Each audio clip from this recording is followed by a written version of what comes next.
por estar nuevamente aquí.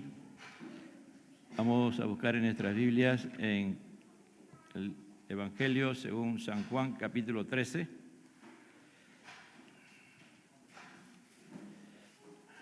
Dice la palabra que el mundo y sus deseos pasan, pero el que hace la voluntad de Dios permanece para siempre, ¿no? El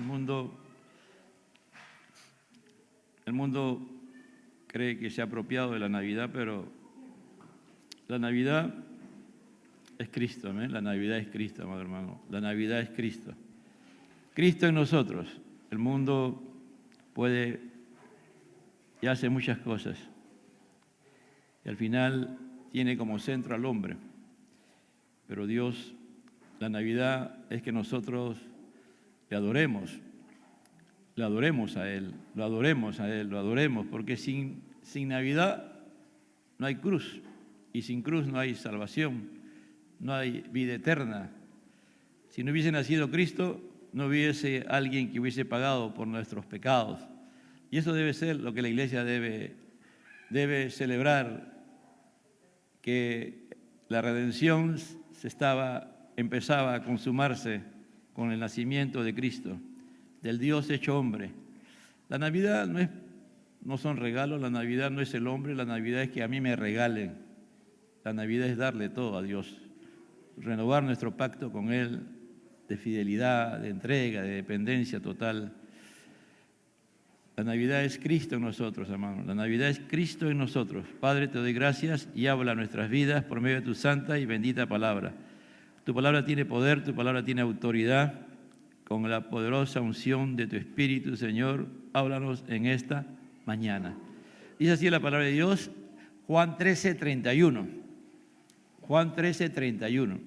Entonces, cuando hubo salido dijo Jesús, ahora es glorificado el Hijo del Hombre, y Dios es glorificado en Él. Si Dios es glorificado en Él, Dios también le glorificará en sí mismo, y enseguida le glorificará. Hijitos, aún estaré con vosotros un poco. Me buscaréis, pero no como dije a los judíos. Así os digo ahora, a vosotros, donde yo voy, vosotros no podéis ir. Un nuevo mandamiento os doy, que os améis unos a otros, como yo os he amado, que también os améis unos a otros. En esto conoceréis que sois mis discípulos, si tuviereis amor los unos con los otros. Tomen asiento. El tema el día de hoy es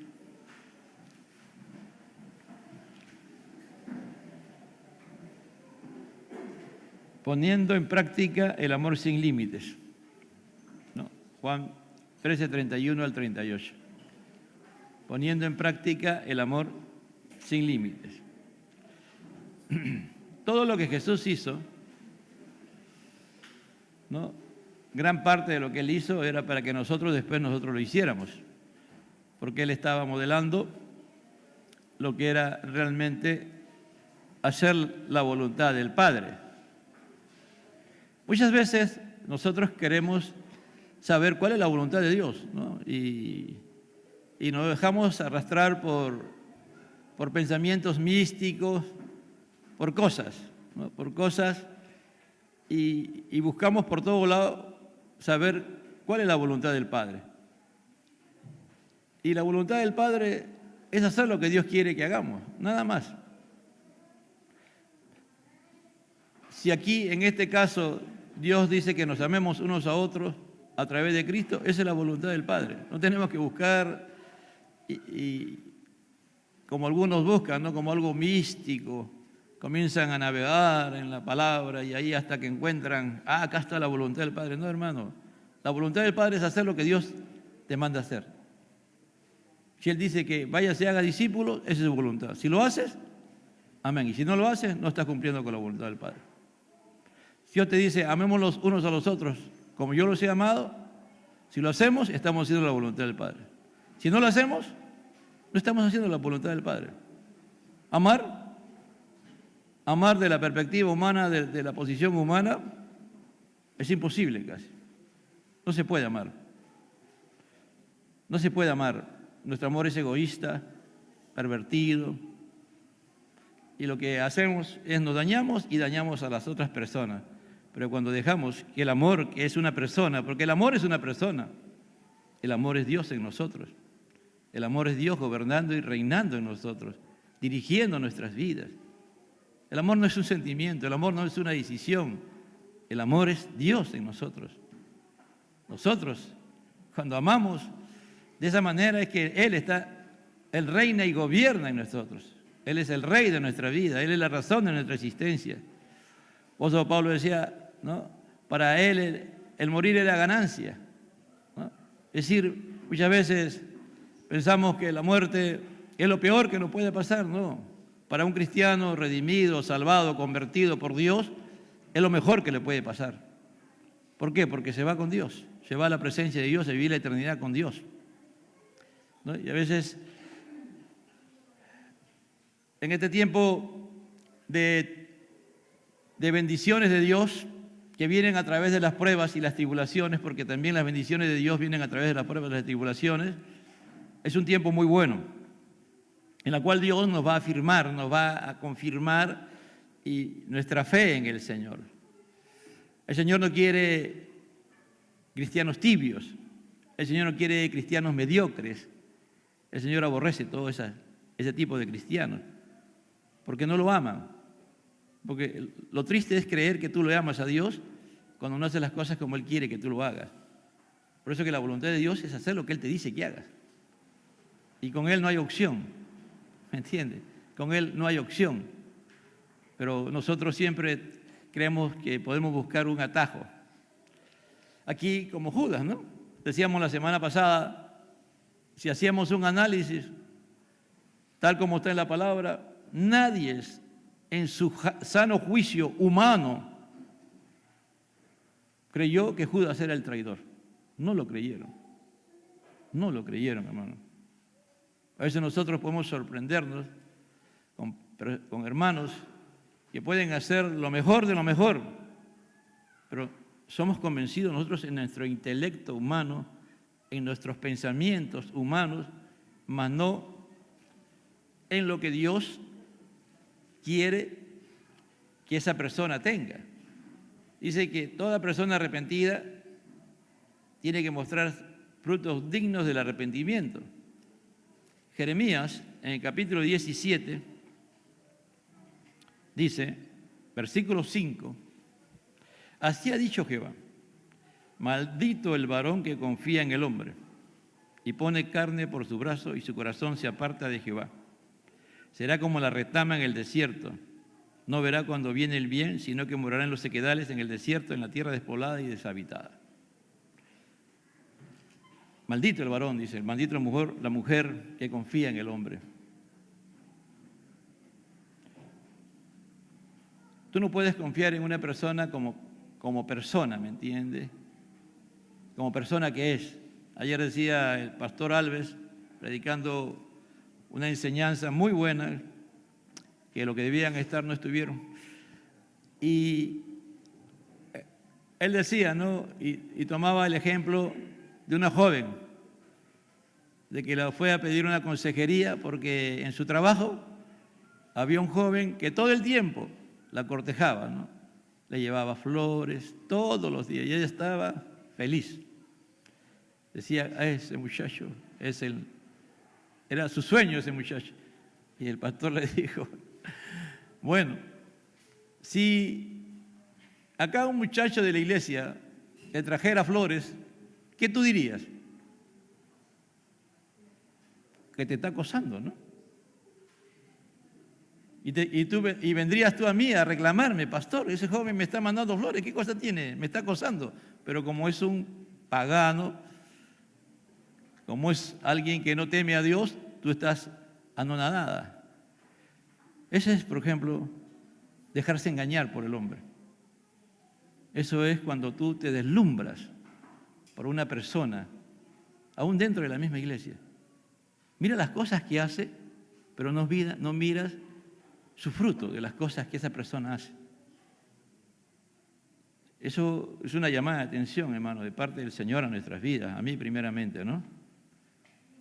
de que no podemos nosotros totalmente confiar ciegamente en los creyentes cuando no están andando en el orden de Dios, cuando vemos que tienen cosas que producen, que hay áreas de su vida que tú le ves que están flojas o que no están de acuerdo con la voluntad de Dios. Y si esa área de su vida está por ahí, significa que ese creyente tiene problemas y tú tienes que parar tu confianza en esa persona.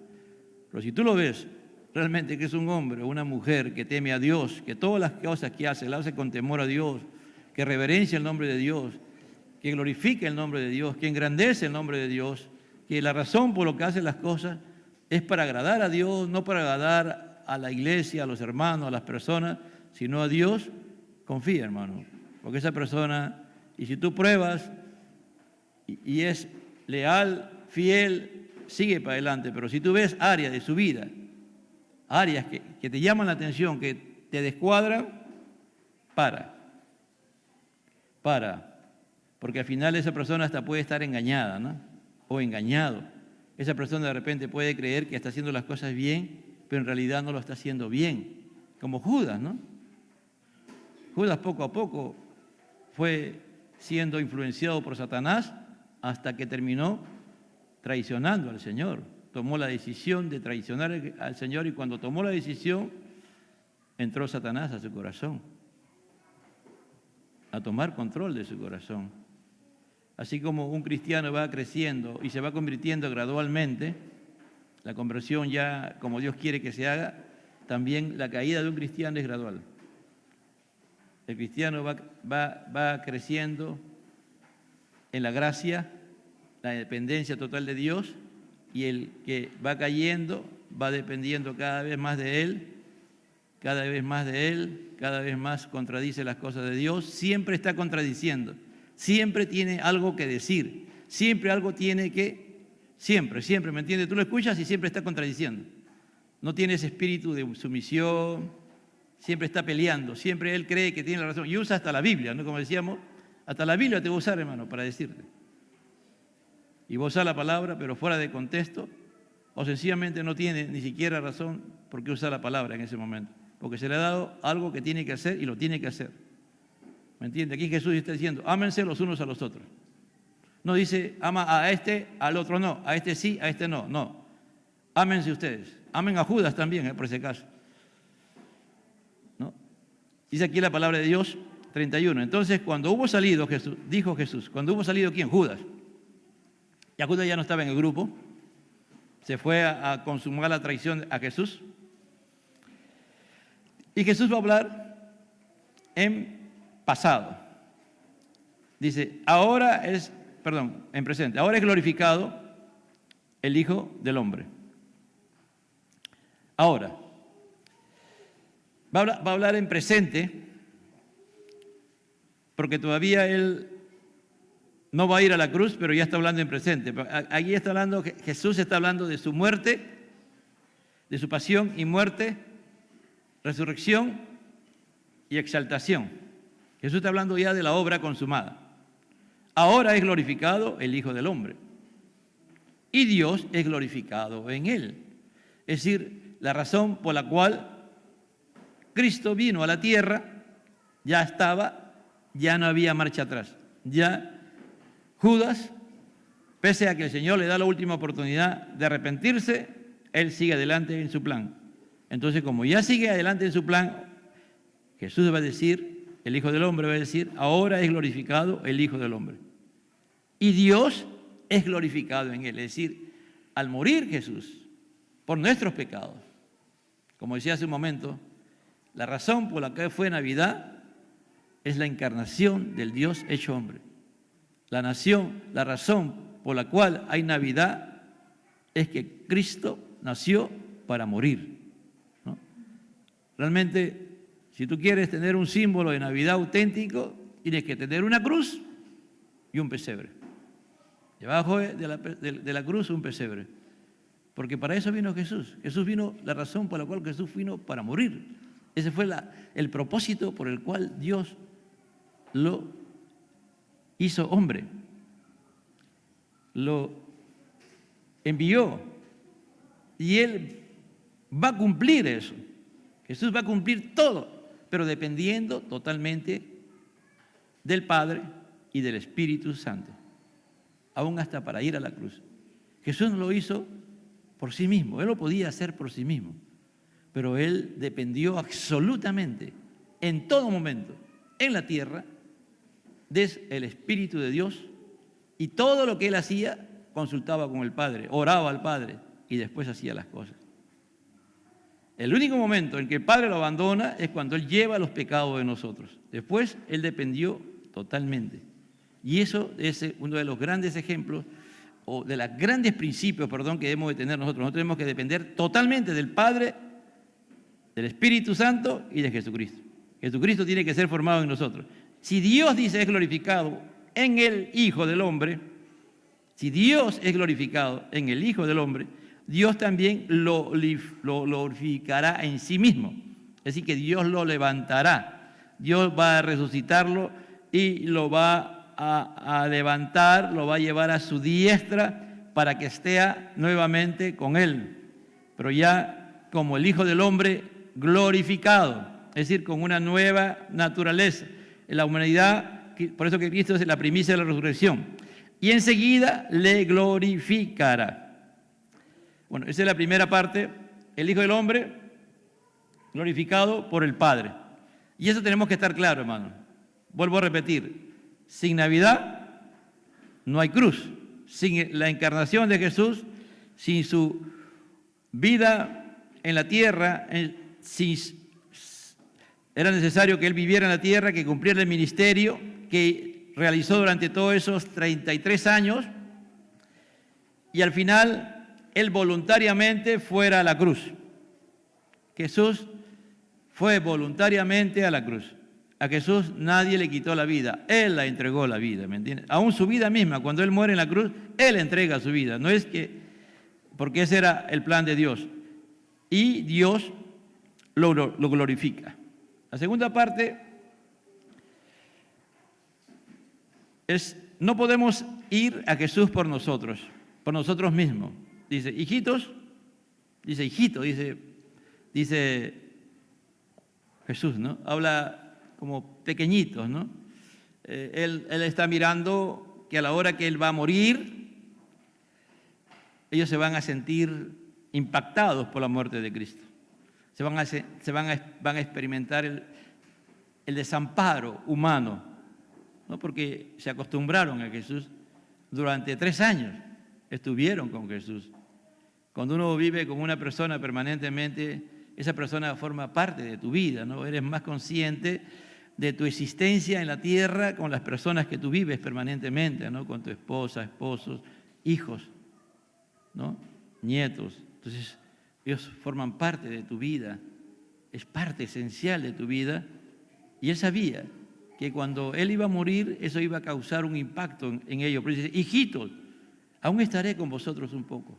Sí, todavía voy a estar un poco, ¿no? Hijitos, ¿no? Mire cómo nos trata el Señor, ¿no? Hijitos, voy a estar todavía un poco. Me buscaréis, pero como lo dije a los judíos, así os digo ahora a vosotros. Donde yo voy, vosotros no podéis ir. Donde yo voy, ustedes no pueden ir. Y es verdad, no podemos ir nosotros por nosotros mismos, ¿no? Por eso que Pedro va a decir, más adelante va a decir algo, y el Señor le va a responder, tú me vas a traicionar.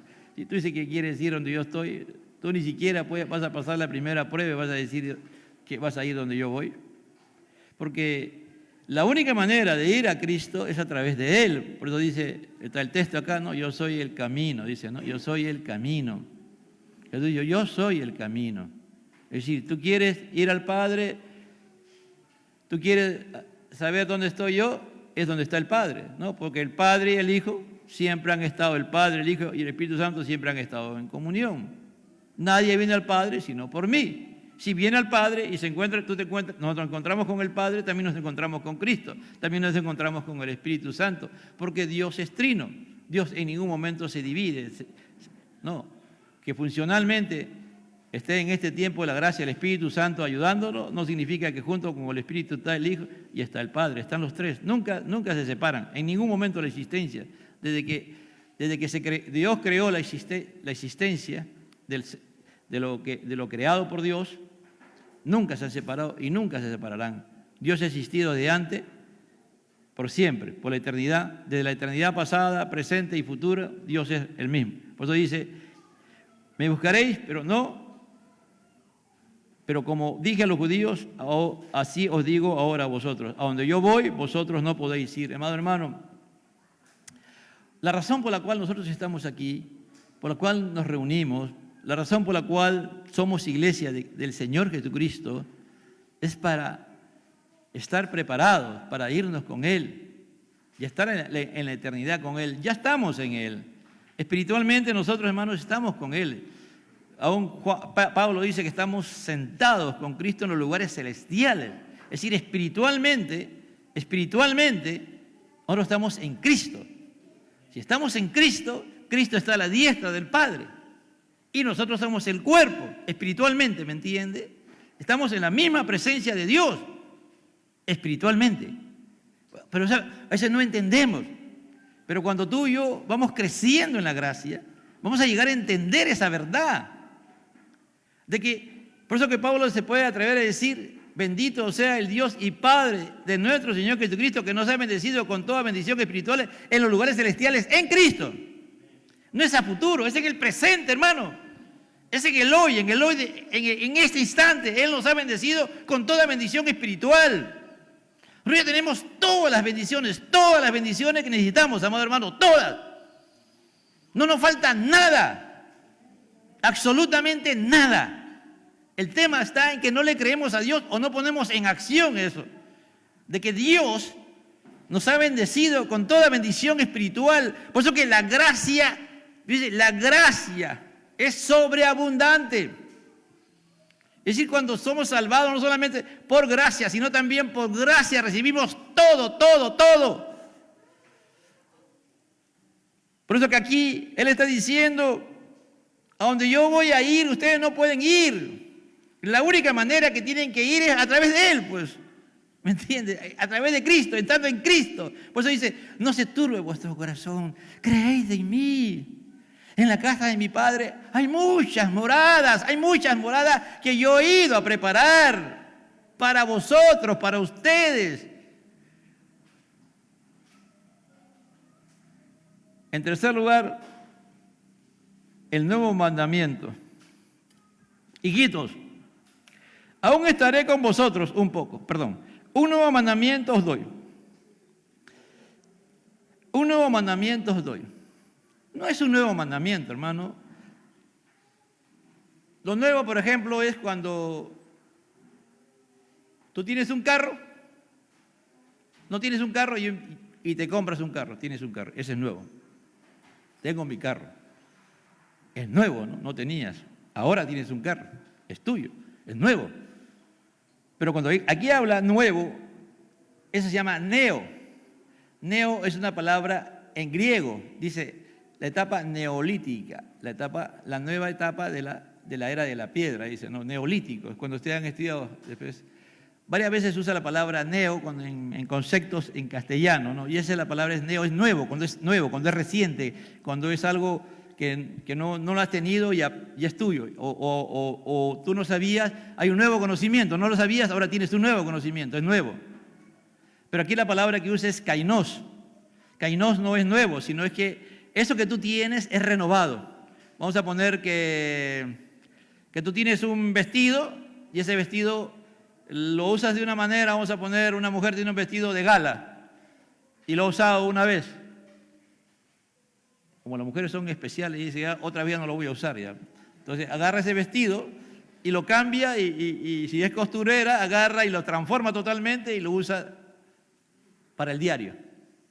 No lo usa como eso, no como de gala, sino ese mismo vestido y ahora lo ha cambiado totalmente, pero sigue siendo el mismo vestido, ¿me entiendes? No ha cambiado el vestido, es el vestido. Eso es lo que el Señor está diciendo, que un nuevo mandamiento, porque en Levítico 19:18, cuando un día le preguntaron a Jesús, ¿cuál es el principal y gran mandamiento, Jesús va a decir, amarás al Señor tu Dios con todo tu corazón, con toda tu alma y con toda tu fuerza. Traten, hermano, en lo posible cuando lee la Biblia, leerla, hermano. Dice, no te vengarás ni guardarás rencor a los hijos de tu pueblo, sino amarás a tu prójimo como a ti mismo, yo Jehová. Pues dice, ¿dónde aparece el mandamiento amar al prójimo? ¿No? En el Antiguo Testamento dice Jesús, a Jesús responde, este es el nuevo mandamiento, este es el resumen de toda la ley. Amarás a tu prójimo, no, amarás a Dios sobre todas las cosas y a tu prójimo como a ti mismo. Es decir, el amar al prójimo ya era una orden, ya en el Antiguo Testamento ya se tenía que amar al prójimo. No es Jesús está creando un nuevo mandamiento. Lo que pasa es que Jesús ha transformado la forma como los hombres entendían el amor. ¿Entiende? Como a veces nosotros también entendemos el amor. Y lo habían distorsionado totalmente los fariseos, los judíos y nosotros mismos. A veces distorsionamos también, porque a veces nosotros decimos que amamos, pero amamos selectivamente. Si no solamente nos amamos los hermanos, nada más. Amamos solamente a los hermanos, no importa de qué iglesia, de qué lugar, de qué nación, y nada más amamos a los hermanos y no amamos al mundo, no estamos cumpliendo con el mandamiento. Dice, amarás a tu prójimo. Dice. En el Levítico 19, 18, amarás a tu prójimo. Dice. Por ejemplo, los esenios, que fueron una secta, que gracias a ellos se apartaron, se separaron y se fueron a vivir cerca del Qumran. Qumran es un lugar desértico, cerca de Jerusalén, pero vivían ahí. Y en las cuevas ellos escribieron muchos libros de la Biblia y los guardaban en vasijas de barro. Pero ellos eran sectarios. Por ejemplo, ellos enseñaban a amar a los hermanos, pero odiar al prójimo. Al que no era cristiano lo odiaban. Les enseñaban a odiar. Y usaban la palabra. Y la palabra de Dios no dice eso en ningún momento. Los judíos hasta el día de hoy, los judíos, ellos solo se consideran que son los escogidos, los elegidos de parte de Dios. Para nosotros ellos somos gentiles, ¿no? Entonces es rarísimo, es raro, es algo anormal casi que un judío se case con un judío o judía con un gentil, que no sea judío, entre ellos se casan nada más. Los árabes son lo mismo casi. Pareciera que no, pero los árabes son tan radicales también como los mismos judíos. Los árabes a nosotros nos dicen filisteos, ¿no? Ellos no nos dicen gentiles, nos dicen filisteos. Por eso que los palestinos son filisteos, ¿me entiende? Para los árabes. Entonces ellos no les importa lo que están haciendo con los palestinos, porque para ellos no son de su raza, no son descendientes de Ismael, ¿me entienden? Principalmente, ¿no? Entonces, ese es el ser humano. ¿Cómo llega a entender el amor? Un amor escogido, un amor selectivo, un amor. Y a veces hay creyentes, lamentablemente, que solamente aman a su familia y a un grupito escogido, nada más. Y creen que son salvos. No, hermano, si tú no amas a tu prójimo, no eres salvo. De nada vale el evangelio para ti. Estás perdiendo tu tiempo. Mejor vive en el mundo, vive como se te da la gana, porque igual te vas a ir al infierno estando aquí y estando en el mundo igual. Porque si tú eres selectivo, si tú aborreces a un hermano, si tú odias al mundo y no quieres saber nada con el mundo, odias al mundo, tú no eres un hijo de Dios, tú eres un hijo del diablo. ¿Me entiendes? Mejor lo voy a leer, ¿ya? Voy a terminar de decir, dice, hijitos, aún estaré con vosotros un poco, me buscaréis, pero un mandamiento nuevo os doy, que os améis unos a otros como yo os he amado, que también os améis unos a otros. Vuelvo a repetir, ¿no? Que os améis unos a otros como yo os he amado, que también os améis unos a otros. Es redundante y significa cuando el Señor vuelve a insistir. Vamos a primera de Juan. Juan en los evangelios está escribiendo lo que vio de Jesús, ¿no es cierto? En los evangelios que está viendo Juan, lo que escribió acerca de Jesús. Pero en la carta él escribe lo que ve, la necesidad que Dios le muestra en la iglesia y va a escribir acerca de ello. Primero escribió el evangelio y después escribe estas epístolas. Y al final escribe el libro de Apocalipsis. Como que Dios, después de que escribe el evangelio, le da la orden de que también escriba de cómo él veía a la iglesia, ¿ya? Dice en el capítulo 2, versículo 4, dice, el que dice, yo le conozco, y no guarda su mandamiento, el tal es mentiroso, y la verdad no está en él. Miren la importancia, hermano, de guardar los mandamientos, de conocer la palabra de Dios. Hay que oír a Dios. Una de las cosas que nosotros tenemos que pedirle al Señor, amado hermano, es oír su palabra. Señor, hazme oír tu palabra, hazme oír tu palabra, hazme entender tu palabra. Eso tenemos que rogarle, tenemos que suplicarle, hermano. Si no, solamente vamos a ser oidores y vamos a seguir pecando, ¿me entiende? Pero si la palabra comienza a llegar a nuestro corazón, a nuestra mente, y comienza ahí a trabajar, y en algunos casos vamos a sentir que hasta nos molesta, nos fastidia. ¿Por qué? Porque nos está diciendo nuestra verdad. Deja que lo siga haciendo. Ora más. Ora y dile, Señor, esa palabra yo quiero vivirla, me molesta. Me dice, no te unas en yugo desigual. ¿Cómo tú puedes estar de novio con una persona que no es cristiana? No puede ser. Me molesta eso cuando me dicen, me turba. No puede ser. ¿Sabes por qué te turba? Porque está mal, pues. Y el Espíritu Santo te está haciendo recordar que eso está mal. Pídele al Espíritu Santo, Señor, yo quiero entender. ¿Por qué no me puedo unir con un yugo desigual? Hazme entender. Y Él te lo va a hacer entender, ¿me entiendes? Porque Él te ama. Dice, pero el que guarda su palabra, el que guarda, no es el que la agarra y lo esconde, no, el guardar significa de que es como que cuando algo viene, automáticamente viene a ti, algo que es contrario a la palabra de Dios, a lo que está guardado en tu corazón, automáticamente el Espíritu Santo agarra y te dice, ¡pam! No lo hagas, no lo hagas. O sencillamente adora a Dios, glorifica a Dios, o haz lo que, hazlo, porque está guardada, ¿me entiendes? Está guardada. Eso es guardar. Pero si tú no guardas la palabra, vas a pecar, pues. Para ti no va a ser normal pecar. Pero si está guardada, ¿qué guarda uno? Lo que atesora, ¿no es cierto? Lo que atesora, lo que valora. Dice, y tenemos que valorar y atesorar, ¿qué cosa? El amor de Dios. Este mandamiento nuevo, que os améis unos a otros, sí. Como dice el Señor Jesús, ¿no? Dice, ¿qué nos está diciendo? Un nuevo mandamiento os doy, que os améis unos a otros, como yo os he amado, yo les he amado, yo soy el ejemplo. Ustedes me han visto, ¿cómo los amo? En todo momento les he amado y les he demostrado mi amor de distintas maneras y distintas formas. Ya hemos hablado la semana pasada, esa es una demostración de tanto amor del Señor. El de lavar los pies fue una de las tantas demostraciones del amor de nuestro Señor Jesús a nosotros. Fue como decir, la obra cumbre, ¿no? Es decir, ya mire, todo lo que Jesús hacía lo hacía por amor, Él los llamó, hermano. Él los veía pelear entre ellos y después los ponían en orden. Él veía a Pedro haciendo cosas y a los demás también igual, solamente que Pedro era valiente y decía las cosas que él pensaba. Yo lo seguía amando, le seguía mostrando su amor.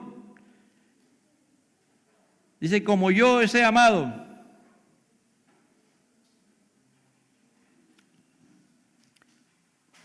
¿Has experimentado el amor? ¿Hemos experimentado el amor de Dios realmente?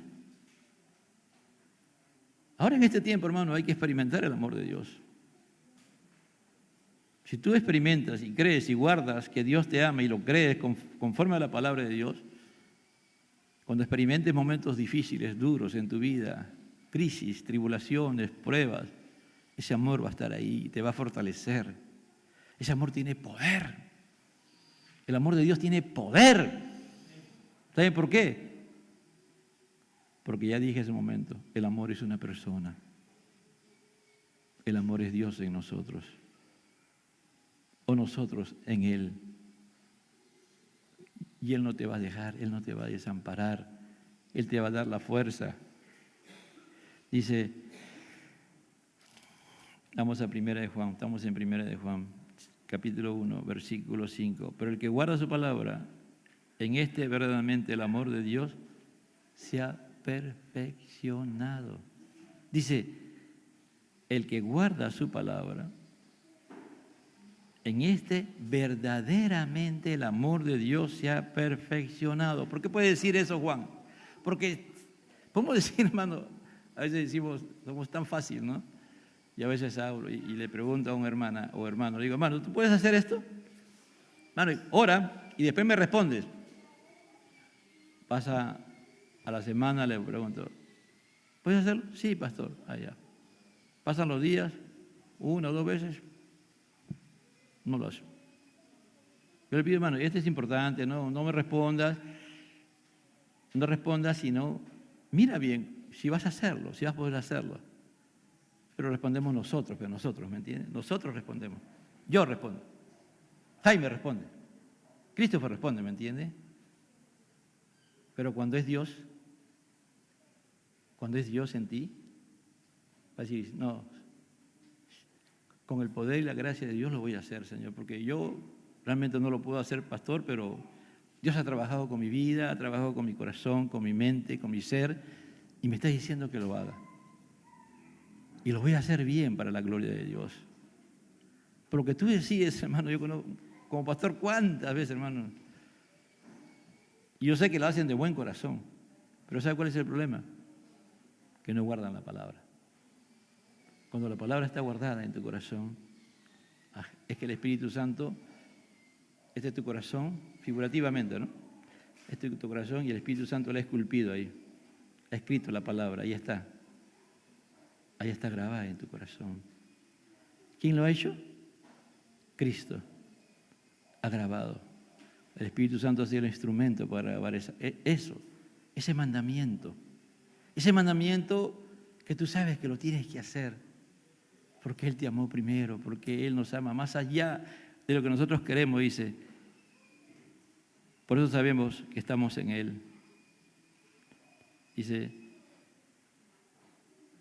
pero el que guarda su palabra, en este verdaderamente el amor de Dios se ha perfeccionado. Por eso sabemos que estamos en Él, miren. ¿Queremos saber si estamos en Él? Ahí está la respuesta. Cuando guardamos su palabra, que nos ha costado, porque para guardar su palabra en esta dimensión tenemos que negarnos a nosotros mismos. Tenemos que morir a nosotros mismos para que Él reine y gobierne.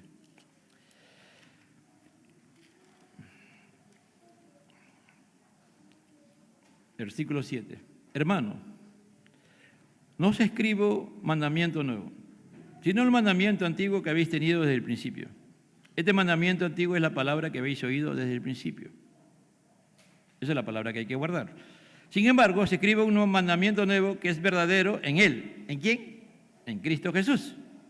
Y en vosotros. Mire, Juan está afirmando y creyendo, como tú y yo, tenemos que creer que somos de Cristo y que el mandamiento nuevo de amar los unos a los otros es una verdad en nosotros, es una realidad en nosotros, porque las tinieblas van pasando y la luz verdadera ya alumbra. ¿Qué está diciendo cuando las tinieblas van pasando?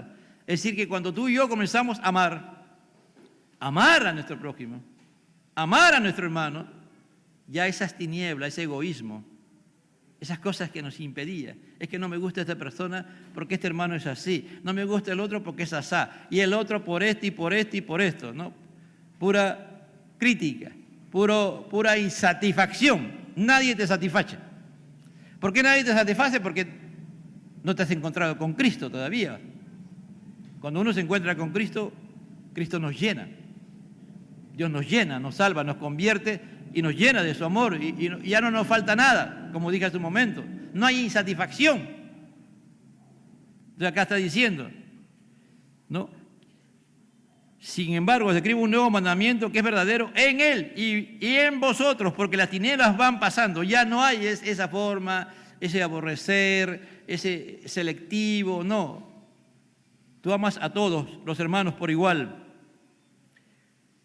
Dice, y la luz verdadera ya alumbra. ¿Quién es la luz verdadera? Cristo. Cristo está alumbrando, Cristo está tomando forma. Por eso un nuevo mandamiento os doy, que os améis unos a otros. Como yo lo he hecho, sí, que os améis unos a otros. El que dice que está en luz y aborrece a su hermano está todavía en tinieblas. Por eso dije hace un momento. Es duro, ¿no? Decir que el que tiene un problema con un hermano o con cualquier persona y lo aborrece y lo odia, no es cristiano. No es cristiano, no se ha convertido. Porque el amor, ¿dónde se da la mayor expresión del amor de Dios? ¿Al nacer Jesús o en la cruz? En la cruz. En la cruz, ahí. Diciendo, mira, esas personas que se burlaban, lo odiaban todo, le escupieron. ¿Qué no hicieron con Jesús? Se paraban, mira, este es el Hijo de Dios, ¿qué sé? Y él dice, Padre, perdónanos porque no saben lo que hace. Puro amor, amor, amor, irradió. La luz estaba ahí, en la cruz estaba, irradiaba la luz del amor. El que dice que está en luz y aborrece a su hermano está todavía en tiniebla. El que ama a su hermano permanece en la luz y en él no hay tropiezo. Dios nos ayuda, ¿no?, a llegar a esta dimensión. Dice que en él no hay tropiezo. Pero el que aborrece a su hermano está en tinieblas y anda en tinieblas y no sabe a dónde va porque las tinieblas le han cegado los ojos. ¿No? ¿Cómo comienza el Evangelio de Juan? ¿Qué dice el prólogo? El prólogo cuando introduce el apóstol Juan. Por eso digo que cuando Juan escribió el Evangelio de Juan, él pensó mucho antes de escribir. Y el prólogo es lo más difícil de escribir, hermano. El prólogo no es más fácil, es lo más, como decimos los peruanos, lo más tranca. Cuando haces una tesis, cuando haces una presentación, lo más difícil es introducir en pocas palabras todo lo que vas a demostrar. ¿Es así o no, Christopher? Eso es lo más difícil. Y este prólogo, ahí el Señor nos va a decir que Él es luz. Dice en el versículo 1:4, en Él estaba la vida y la vida era la luz de los hombres. La luz en las tinieblas resplandece y las tinieblas no prevalecen contra ella. El 7, este vino por testimonio, para que diese testimonio de la luz, a fin de que todos creyesen por Él. No era la luz, sino que para que te diese testimonio de la luz, aquella luz verdadera que alumbra a todo hombre, venía a este mundo. En el mundo estaba y el mundo por Él fue hecho, pero el mundo no lo conoció. Por eso que aquí Juan sigue hablando en el mismo tema. Juan estaba claro. Dios había transformado su ser, era un hombre de amor, amaba mucho. Versículo 15, Primera de Juan 2:15. Primera de Juan 2:15. Sigue el pensamiento del nuevo pensamiento. No voy a leer el otro. Os escribo, no, eso no. Perdón, el 15. No améis al mundo, ni las cosas que están en el mundo. Si alguno ama al mundo, el amor del Padre no está en él. Si amas tú las Navidades como el mundo lo plantea, y tú quieres así las Navidades, eres mundano. Mundano. Como hay muchos, ¿me entiendes? Que para la Navidad se vuelven mundanos. Para fiesta, para fin de año, peor todavía. Como que si Dios no supiera, hermano, Dios lo sabe todo. Que Dios tenga misericordia, es otra cosa. Pero el Evangelio es radical. Si tú estás en la luz, ya no puedes estar en las tinieblas. Ya no podemos amar al mundo ni las cosas del mundo. Dice, no améis el mundo ni las cosas que están en el mundo. Si alguno ama al mundo, el amor del Padre no está en él. Porque todo lo que hay en el mundo, los deseos de la carne, los deseos de los ojos, la vanagloria de la vida, no proviene del Padre, sino del mundo. Y el mundo pasa y su deseo, pero el que hace la voluntad de Dios permanece para siempre. Pero para hacer la voluntad de Dios hay que guardar la palabra en nuestro corazón. Y cuando Dios nos dice que lo hagamos, lo hagamos. Esa es la voluntad de Dios. Todo lo que Dios dice que hagamos, esa es la voluntad del Padre. Todo lo que la palabra de Dios me dice que hagamos, esa es la voluntad de Dios para nuestras vidas. 4:3:10. 3:10. Está hablando Juan, explicándonos parte de lo que es amarse los unos a los otros. En esto se manifiestan los hijos de Dios y los hijos del diablo. Todo aquel que no hace justicia y que no ama a su hermano, no es de Dios. Porque este es el mensaje que habéis oído del principio, que os améis unos a otros. ¿Cuál es el mensaje? Que nos amemos los unos a los otros. ¿Eso está en dónde? En Juan, lo que estamos explicando. Ese es lo que el Señor decía. No como Caín, que era del maligno y mató a su hermano. ¿Por qué causa le mató? Porque las obras eran malas y de sus hermanos eran justas. Mira, 2 hijos, ¿no? Uno era Abel y otro era Caín. Eva y Caín los padres. Uno estaba en la luz y otro estaba en la tiniebla. Uno entendió el amor, entendió lo que Dios quería que hiciera y hacía la voluntad de Dios. Y como hacía la voluntad de Dios, experimentaba el amor de Dios, ¿entiendes? El otro no. El otro vivía en las tinieblas, no se daba cuenta de las tinieblas y en las tinieblas quería adorar a Dios presentando su sacrificio. Pero como Dios no recibe nada de las tinieblas, lo rechazó. Y Dios, ¿cómo terminó después eso? En un odio. Caín mató a Abel. ¿Por qué? Porque el odio prevaleció en ese momento, no fue el amor. En la cruz pareciera que prevaleció el odio hacia Cristo, hacia Dios, y lo mataron a Cristo.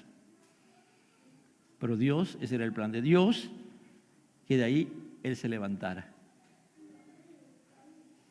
lleno de amor, para seguir mostrando el amor. ¿Quién es? Jesús, Cristo. Hermanos míos, no extrañéis si el mundo os aborrece. Nosotros sabemos que hemos pasado de muerte a vida, que amamos a los hermanos. El que no ama a su hermano permanece en muerte. El que no ama a su hermano, ¿en qué está? En muerte. No habla de hermano carnal, por si acaso. Algunos pueden ser tan literales. No, es mi hermano carnal, yo lo amo. No, hermano, estamos hablando de hermanos en la fe. Hermanos en la fe. Y yo voy a la palabra prójimo. La palabra prójimo, cuando yo la analizo, me meto a la Biblia, me voy al hebreo y me dice que prójimo es mi hermano. Porque todos somos descendientes de ¿quién? De Adán y Eva. Todo aquel que aborrece a su hermano es homicida, asesino, dice, ¿no? Y sabéis que ningún asesino tiene vida eterna permanente en él. En esto hemos conocido el amor, en que Él puso su vida por nosotros, también nosotros debemos poner nuestras vidas por los hermanos. ¡Wow! ¡Qué tremendo!, ¿no? ¡Qué reto de Dios! Poner nuestra vida por los hermanos. Por eso, has puesto en este año tu vida por los hermanos, has servido a tu hermano, has servido a tu hermano, has servido. En estos días, hablaba la semana pasada, creo, hablé de la hermana Modesta y de la hermana Susana, ¿no? Pero se olvidó alguien que ya no está con nosotros y que está en la presencia de Dios, que es la hermana Rosita Guerrero, ¿no? Una mujer increíble, ¿no? Una mujer humilde, pobre, alojada en una casa que no era su casa, pero que dio tanto amor, hermano, que dio tanto amor a esa mujer, ¿no? Y está en la presencia de Dios. A veces tú no necesitas tener cosas, hermano. Tú no necesitas tener dinero ni cosas, sino solamente tenerlo a Cristo. Teniendo a Cristo en nosotros podemos amar, hermano, a Shara más allá. Más allá de lo que tú y yo podemos. Hay que dejar que Cristo gobierne nuestros corazones. Que su amor sea verdad, que en esta Navidad mostremos amor a nuestro prójimo, a nuestros hermanos en la fe. Sí, a veces nos preocupamos de llevarle un panetón, un regalo, no. Sí, puede venir, llévalo, pero eso no sea lo importante, lo trascendente es tu presencia. Si tienes necesidad, vayas, ores, lo consueles, estés con él, con ella, lo alientes, lo animes. Y si no es cristiano, llévale el mensaje de la paz de Cristo, que en Cristo tiene salvación, que en Cristo tiene vida eterna. ¡Aleluya! En esto hemos conocido el amor. Pero el que tiene bienes de este mundo y ve a su hermano tener necesidad y cierra contra él su corazón, ¿cómo mora la Dios en él? Hijitos míos, usa la palabra que Jesús usó, ¿no? Porque ya estaba de edad, Juan ya tenía más de 90 años. No amemos de palabra ni de lengua, sino de hecho y en verdad. Es decir, de hecho y en verdad. No que tú hagas cosas de amor, pero tienes tu agenda escondida. No, en verdad, en la luz. Y en esto conocemos que somos de la verdad y aseguramos nuestros corazones delante de Él. ¿Cuándo tú estás seguro que eres salvo? Cuando tú haces esas obras de amor, sin esperar recibir nada. Lo haces porque el amor de Dios es tan poderoso, tan fuerte, tan grande, que no lo puedes soportar y que tienes que amar a esa persona. A esa persona que te odia, a esa persona que no quiere saber nada de ti, o a esa persona que realmente está necesitando y vas y les muestras con hecho que lo ama, porque esa es la verdad, el verdadero amor. Amados, si nuestro corazón no nos reprende, confianza tenemos en Dios, y cualquier cosa que pidiéramos la recibiremos de Él, porque guardamos sus mandamientos y hacemos que las cosas que son agradables delante de Él. Tú no tienes que buscar cosas que te agraden a ti, tenemos que buscar cosas que le agraden al Señor. Ese es el amor de Dios y esa es la voluntad de Dios. A veces tenemos ese problema, ¿no? Que solamente hacemos lo que nos agrada, hacemos lo que queremos. Esto quiero ser ya, ya. Yo quiero ser maestro de escuela bíblica y eso me agrada, eso lo hago con pasión. Lo demás no, hermano. Soy evangelista y eso lo hago con pasión, lo demás no. Soy pastor, solamente amo cuando soy pastor y después no amo. No, hermano. Tenemos que amar. Si algo te apasiona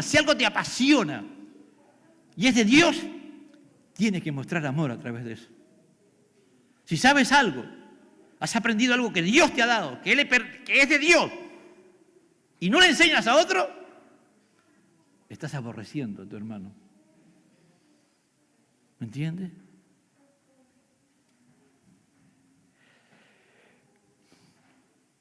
Y este es su mandamiento, que creamos en el nombre de su Hijo Jesucristo y que nos amemos unos a otros como nos ha amado. Como lo ha mandado, perdón. Que creamos en el nombre de su Hijo Jesucristo y que nos amemos unos a otros como nos lo ha mandado. ¿Cómo explica? Mire, todo Juan, prácticamente 1 Juan, gran parte de 1 Juan, se dedica exclusivamente a explicar el amor los unos por los otros. Y el que guarda su mandamiento y permanece en Dios, Dios en él, y en esto sabemos que el amor, que Él permanece en nosotros por el Espíritu Santo que nos ha sido dado. 4:7. Mire, amados, amémonos unos a otros, porque el amor es de Dios. Todo aquel que ama es nacido de Dios y conoce a Dios. Mire, dice, amados, amémonos unos a otros. Vuelve a insistir. Hermano, lea su Biblia, hermano. No me mire, por favor. Esté agachado, leyendo su Biblia. Porque si no aprendemos esta verdad, hermano, y le pedimos al Señor que la guarde en nuestro corazón, no se va a perfeccionar.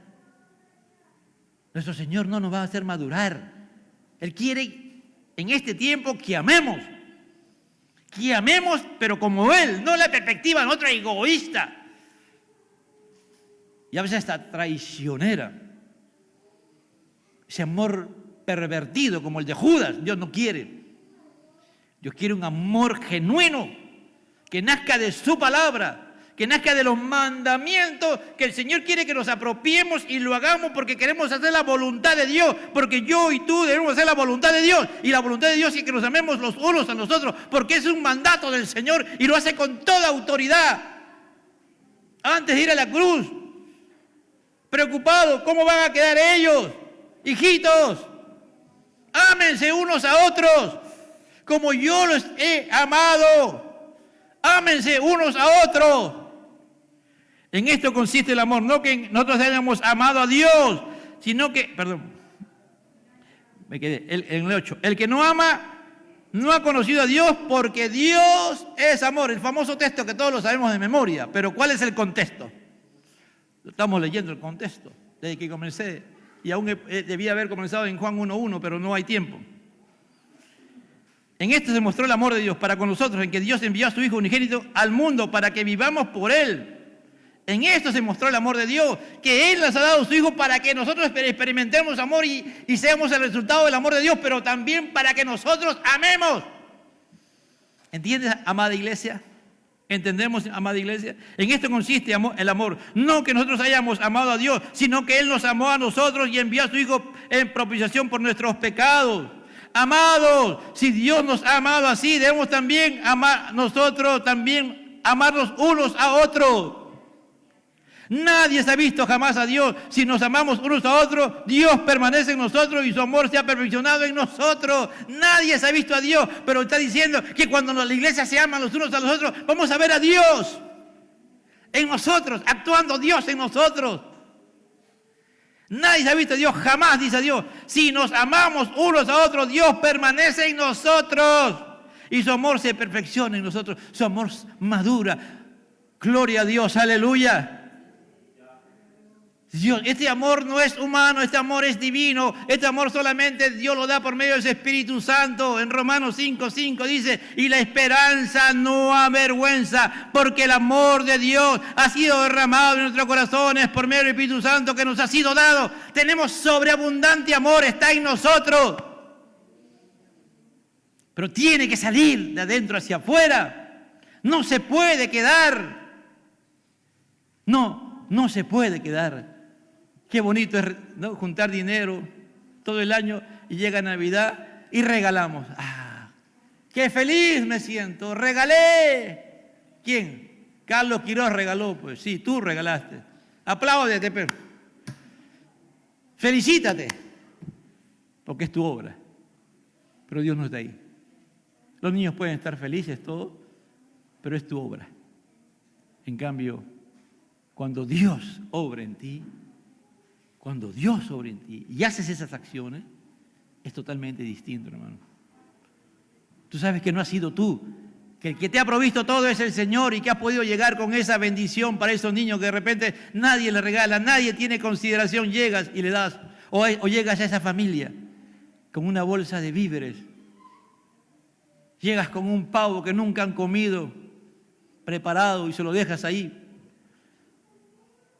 Y tú ni siquiera, oye, ¿quién fue? No sé quién fue, no sé. Mejor que nadie sepa quién fue. Solo Dios y tú. ¿Me entiendes? Solo tú. Ha de ser como Papá Noel, ¿no? Dejar los regalos y nadie sepa que tú fuiste el que Dios usó, sino que fue el Señor. Y ellos glorifiquen a Dios y engrandezcan el nombre de Dios. Si nos dejamos guiar, hermano, por el Espíritu Santo, créele que los regalos que tú vas a dar a ese niño, a esa persona, los presentes, van a ser los que ellos querían. Porque Dios es perfecto, ¿sabías? Porque el amor de Dios se perfecciona. Nunca has tenido esa oportunidad de ir con algo a una persona y esa persona dice, eso es lo que yo necesitaba, eso es lo que yo quería. Pero tú antes de hacer has orado a Dios y le has pedido a Dios que te use y Dios te ha usado. Al nombre de Cristo. Voy a terminando 2 horas más, no se preocupe. En esto conocemos que permanecen en Él y Él en nosotros, en que nos ha dado ese Espíritu. Y nosotros hemos visto y testificamos que el Padre ha enviado al Hijo, el Salvador del mundo. Todo aquel que confiesa que Jesús es el Hijo de Dios permanece en Él y Dios en Él. Nosotros hemos conocido y creído en el amor que Dios tiene para con nosotros. Dios es amor. Y el que permanece en amor, permanece en Dios y Dios en Él. Mire, ¿cuál es el resultado? Que tú permaneces en Dios y Dios permanece en ti. Dios permanece en Él. Dice, Dios es amor. El que permanece en amor, permanece en Dios y Dios en Él. ¿Cuántos quieren eso? Esa bendición, amado hermano. Seguridad, confianza total. Nadie te va a venir Y en esto se ha perfeccionado el amor. En que nosotros, para que tengamos confianza el día del juicio, como Él es, así nosotros en este mundo. En el amor no hay temor, sino que el perfecto amor echa fuera el temor, porque el temor lleva en sí castigo, de donde el que teme no ha sido perfeccionado en el amor. Nosotros le amamos a Él porque Él nos amó primero. Si alguno dice yo amo a Dios y aborrece a su hermano, es mentiroso. Pues el que no ama a su hermano, ¿a quién ha visto? ¿Cómo puede amar a Dios quien no ha visto? Y nosotros tenemos este mandamiento, El que ama a Dios, ame también a su hermano. ¿Cuánto le dan gracias al Señor, amado hermano? El Espíritu Santo toque nuestros corazones, nuestra mente y sigamos pensando y aún leyendo y viendo y repasando en estos días estos principios que Dios nos está dando, hermano. Y pedirle a Dios que sea una expresión de amor a esta humanidad. Y termina en Juan 13:35, y en esto conocerán todos que sois mis discípulos, si tuviereis amor los unos con los otros. Si tuviereis amor los unos con los otros. No dice por los otros, es con los otros. Si tuvieres amor los unos con los otros. Gracias por el calor, hermano. Ayer teníamos frío. Hoy día hay calor y mañana va a ser frío. Cuando nos quejamos, ¿no? Mucho calor, mucho frío. Estamos, ¿qué cosa? Insatisfechos. ¿Y por qué estamos insatisfechos? Porque no tenemos a Cristo reinando en nuestro corazón. No voy a la iglesia porque hace mucho calor. Bueno, si esa pruebita no la pasas, no hay amor de Dios en ti. No hay. El amor borra multitud de falta. El amor te hace tener poder en Dios, hermano. Dios nos ayude a entender el amor de Dios y a vivir el amor de Dios. Jesús lo dio todo. Salió Judas y dijo este mandato. Este es para aquellos que están en comunión con Dios. Este es para aquellos que anhelan la presencia de Dios. Esto es para aquellos que quieren crecer en la gracia. Esto no es para aquellos que viven una doble vida como cristianos. Esto no es para ellos, porque no lo entienden, no lo comprenden y no lo vivirán. Padre, te doy gracias. Gracias. Gracias por este calor, es una bendición tuya. Gracias, Señor, porque tu amor se expresa cada día en nuestras vidas.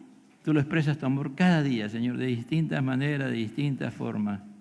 Y en estos días yo he visto tu amor en una forma maravillosa, Señor.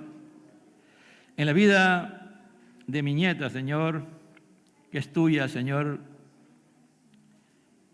Emilia, Sofía, Señor, es tuya, Padre.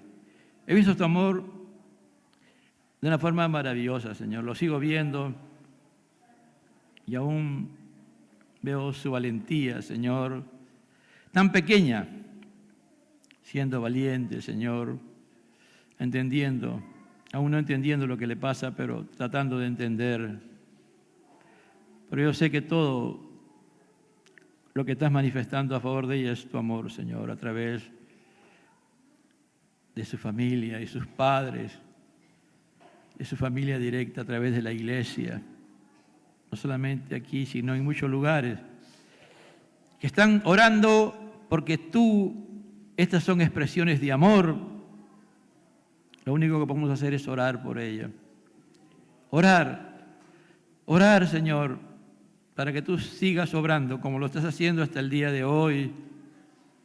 Porque tu nombre es glorificado, porque tu nombre es exaltado, Señor. Tú solamente estás usando a la ciencia médica, a los médicos, paramédicos, sistema de seguro, personal administrativo, como